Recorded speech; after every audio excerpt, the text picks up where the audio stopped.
joy down in my heart. Where? Down in my heart. Where? Down in my heart. I've got the joy down in my heart. Where? Down in my heart to stay. And I'm so happy, so very happy. I've got the love of Jesus in my heart, down in my heart. And I'm so happy, so very happy. I've got the love of Jesus in my heart. Shalom anak-anak yang perkasa. Hari ini ketemu lagi sama Cilina dan Cilina. Semua udah siap dong untuk ibadah sekolah minggu sama-sama? Kita akan memuji Tuhan, mendengarkan firman Tuhan. Tapi kita berdoa dulu ya. Buka tangan, tutup matanya. Terima kasih Tuhan untuk hari ini. Kalau kami masih bisa beribadah sekolah minggu bersama-sama. Kami memuji Tuhan, kami mendengarkan firman Tuhan. Kami mau bersuka cita di dalam Tuhan. Di dalam nama Tuhan Yesus kami berdoa mengucap syukur. Haleluya. Amin. Yuk kita sama-sama memuji Tuhan. Semuanya bangkit berdiri ya. Semuanya bersemangat. Kita katakan, saya Laskar Kristus.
Mendengarkan firman Tuhan, tapi sebelumnya kita menyembah Tuhan dulu ya, adik-adik. Duduk yang tenang sekarang.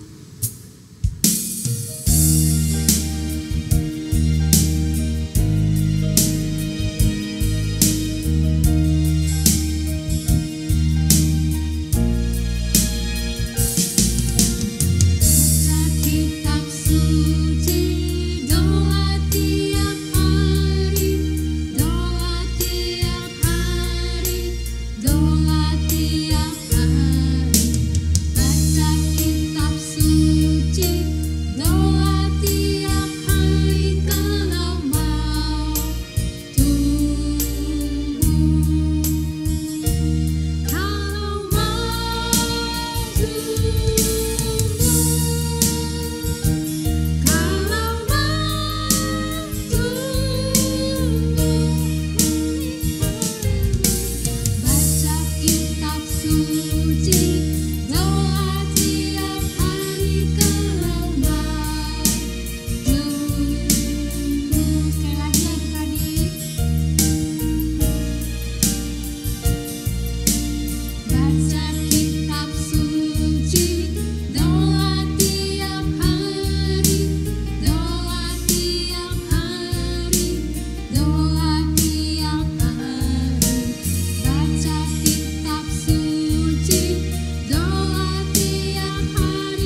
bersama-sama ya.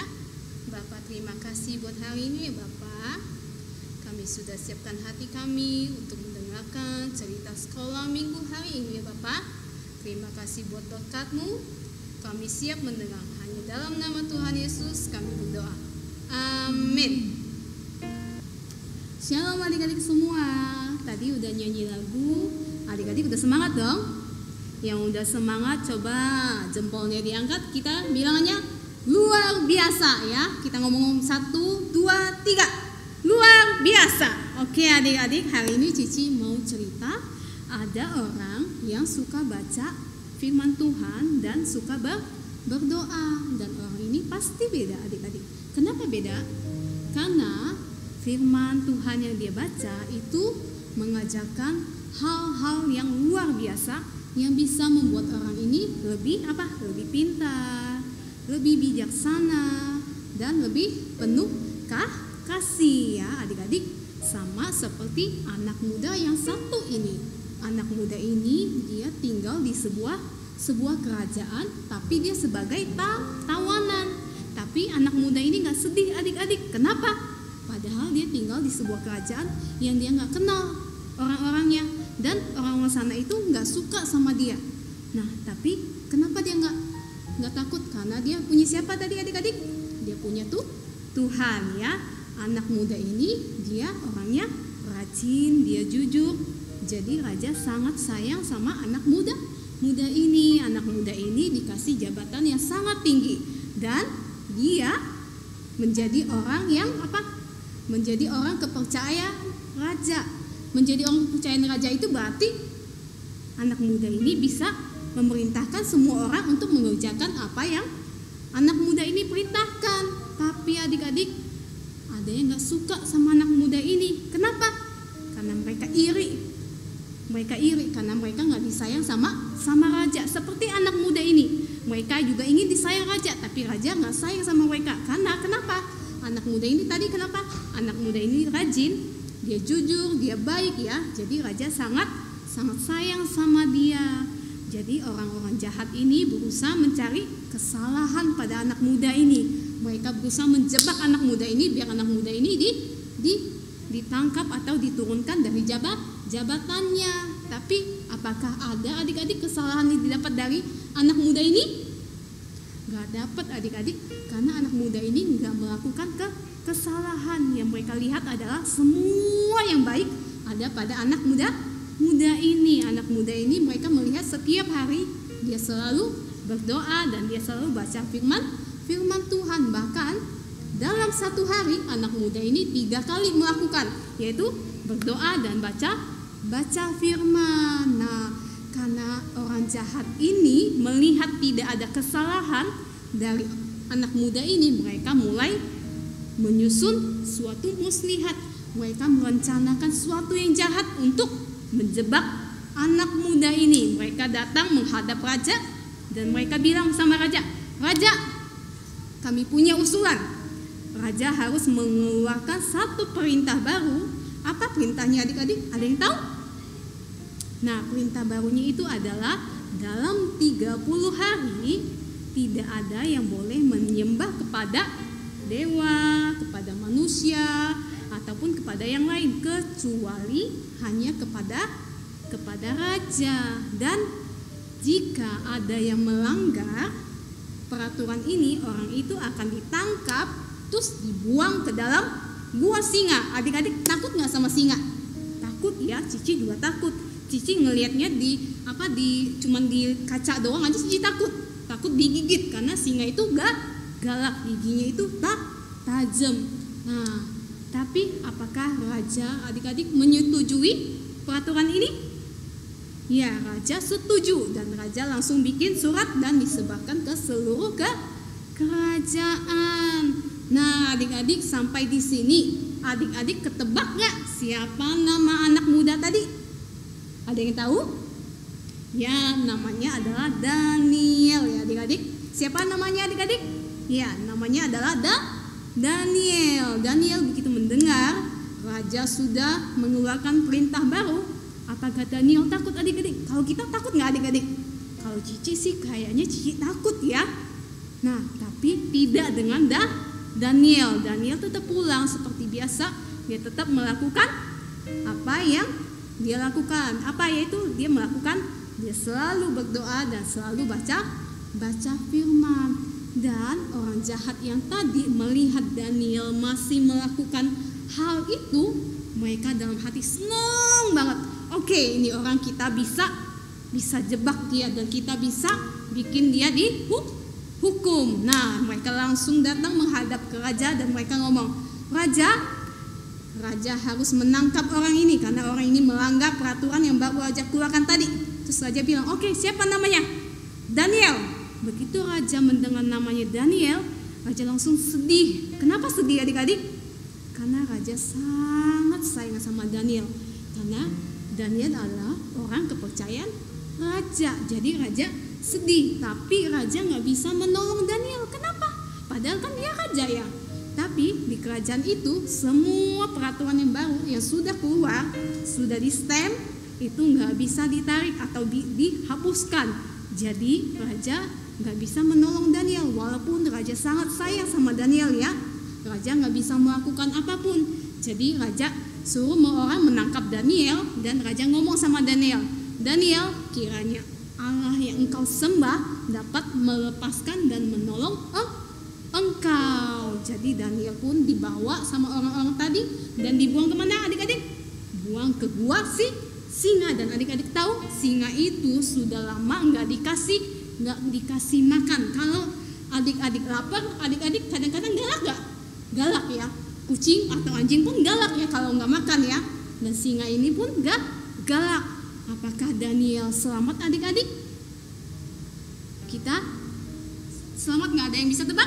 Ya, raja pun nggak bisa tebak ya. Daniel apakah selamat? Tapi raja mau nggak mau dia harus pulang ke istana. Dan raja bahkan nggak mau makan, dia nggak mau minum, bahkan dia pun nggak bisa tidur sampai esok harinya.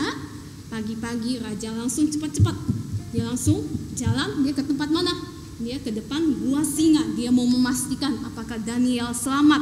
Terus raja dengan suara yang lemah, karena raja nggak makan dan nggak minum, raja memanggil, Daniel, apakah Allah yang engkau sembah dapat menyelamatkan engkau, gitu kan?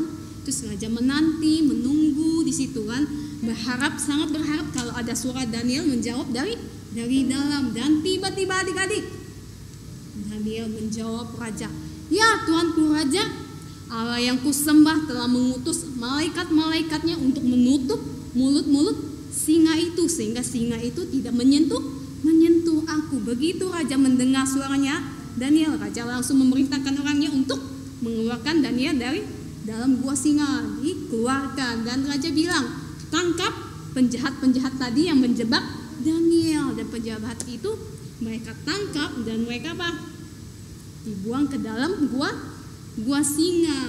Baru juga dibuang ke dalam gua singa, mereka sudah menjadi santapan singa karena singa itu tadi sangat lapar ya adik-adik. Nah, dari situ raja mengeluarkan satu perintah baru. Apa itu perintahnya? Bahwa semua orang di kerajaan harus menyembah kepada Allah yang Daniel sembah. Allah yang Daniel sembah itu seperti Allahnya kita yang kita sembah saat ini, yaitu Tuhan Yesus. Nah adik-adik, inti dari cerita sekolah minggu hari ini, kita harus belajar apa dari Daniel adik-adik? Satu, kita harus belajar taat. Walaupun Daniel dalam ketakutan, Daniel itu tetap berdoa. Dia nggak takut ya. Dan dia percaya penuh sama firman Tuhan, karena firman Tuhan itu yang menghidupkan dan memberikan keberanian bagi Daniel untuk tetap percaya. Jadi adik-adik ingat ya, kita harus taat dan percaya sama firman Tuhan. Oke? Jadi adik-adik, cerita sekolah minggu hari ini sampai di sini. Adik jangan lupa untuk menghafalkan ayat hafalan. Ayat hafalannya nanti adik-adik bisa lihat di video sekolah minggu. Nah, ayat hafalannya itu ada di Mazmur pasal 119 ayat 105. Mazmur 119 ayat 105. Firman-Mu itu pelita bagi kakiku dan terang bagi jalanku. Oke adik-adik, sekarang kita mau lipat tangan, kita tutup mata, kita mau doa. Bapak, terima kasih buat hari ini, buat cerita sekolah minggu ini mengajarkan kami ya Bapak, bahwa Engkau Allah yang hidup. Engkau Allah yang sanggup melepaskan kami dari segala bahaya Bapak. Kami mau percaya penuh kepada firman-Mu dan taat kepada firman-Mu. Hanya dalam nama Tuhan Yesus kami berdoa. Amin. Oke. Adik-adik, sebelum itu kita ada aktivitas ya. Cici ambil contohnya dulu ya. Nah, untuk yang kelas tengah, aktivitasnya itu adalah membentuk mukanya lion. Nanti begini ya. Adik-adik, nanti aktivitasnya akan dibagi. Terus ada kertasnya, yang orange nanti dibagi dua, sama yang kuning bagi dua ditempel sekeliling mangkok ini. Terus ada telinganya ditempel di sini adik-adik ya. Sama ada stick, oke, untuk pegangan stick begini. Ini untuk kelas tengah. Dan kelas kecil nanti topengnya ini digunting dan diwarnai sesuai yang adik-adik suka. Setelah itu nanti dipasang tali. Habis itu nanti langsung dipakai ya. Oke adik-adik, semua bisa ya? Oke, bye bye.